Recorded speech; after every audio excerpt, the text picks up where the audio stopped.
Bonsoir, ce soir je vais vous raconter une histoire, Le peintre et les couleurs perdues, écrite par Sophie de Mullenheim. Il y a très longtemps, les hommes étaient si devenus sérieux qu'ils avaient oublié comment rire.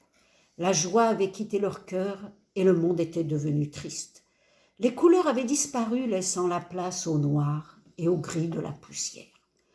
L'un de ces hommes était plus triste que tous les autres. C'était Théo le peintre. Quand il regardait sa palette, il avait envie de pleurer. Au début, il avait imaginé un noir brillant, un noir foncé, un noir plus clair. Mais il avait beau faire, le noir était toujours aussi noir, et la vie toujours aussi triste. Un jour, Théo se réveilla en sursaut. Pour la première fois depuis des mois, il avait fait un rêve en couleur. C'était si beau qu'il décida de faire quelque chose. Il devait réveiller les hommes et retrouver les couleurs. Théo sortit de chez lui et commença à sillonner le monde en appelant les hommes à sortir de leur tristesse. Un jour, sinon, notre monde disparaîtra tout à fait dans un immense trou noir, criait-il sans relâche. Au début, les hommes l'écoutaient d'une oreille, mais Théo insistait, et bientôt ils prirent peur. Et puis un jour, l'incroyable se produisit. Un homme, plus peureux que les autres, entendit Théo. Il s'effraya tant qu'il devint blanc, blanc de peur. En le découvrant si blanc au milieu de tout ce noir, Théo attrapa aussitôt son pinceau. Il le passa sur le visage de l'homme et récupéra un peu de blanc pour sa palette.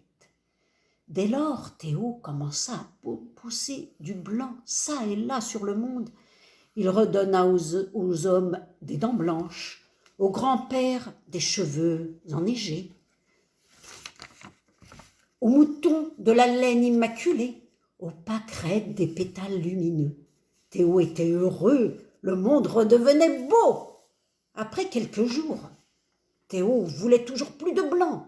Aussi décida-t-il de transformer le monde en un immense paysage de neige. Mais la neige était froide et les hommes qui ne s'attendaient pas à ce brusque changement de climat se mirent à grelotter. Certains même étaient bleus de froid. En les voyant, Théo courut chercher son pinceau. Il le passa délicatement sur la peau des hommes frigorifiés et sa palette s'égaya de bleu clair et du bleu foncé, de l'outre-mer et même du turquoise. Le peintre entreprit alors de redonner au ciel et à la mer leurs couleurs. Un roi entendit parler de Théo et le convoqua dans son palais. « Redonnez-moi un air royal, lui dit-il. Théo s'inclina et se mit à peindre le roi. Il lui fit un manteau d'azur, une culotte turquoise et une chemise d'un blanc éclatant.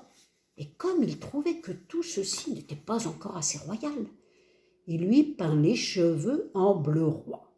Le monarque fut satisfait de son habit, mais quand il vit ses cheveux bleus, il se fâcha tout rouge. « Ce n'est pas digne d'un roi !» cria-t-il.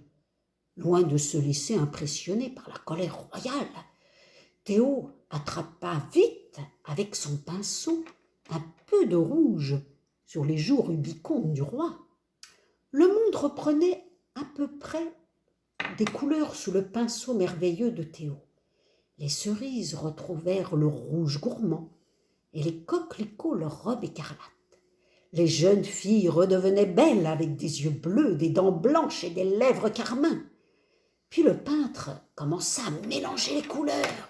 Avec le rouge et le bleu fit du violet pour peindre les aubergines et les clochettes des sous-bois.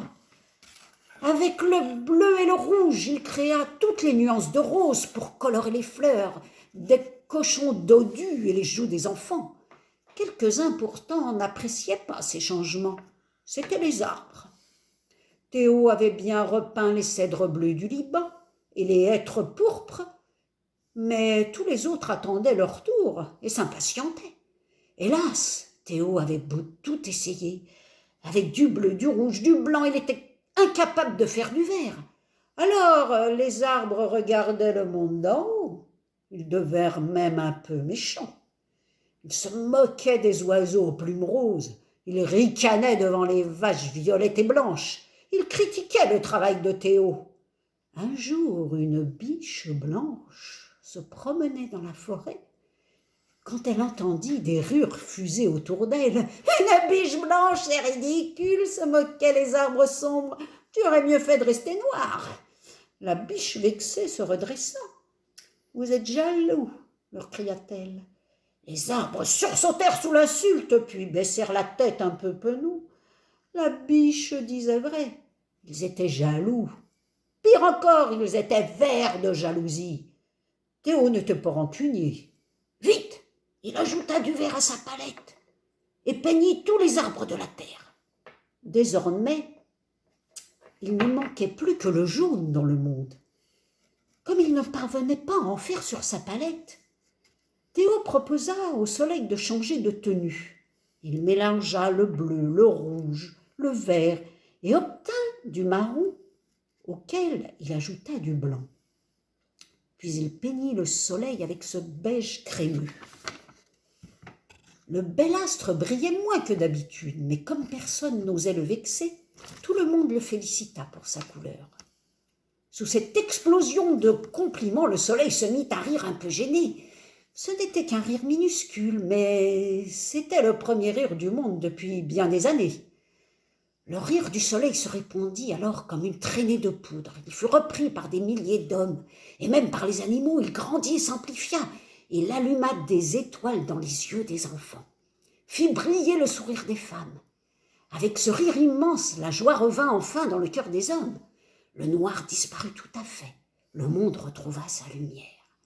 Alors, Théo saisit une dernière fois son pinceau et le trempa dans la lumière immense. Le jaune étincela au bout de sa brosse et le peintre le posa sur sa palette. Le travail de Théo était achevé.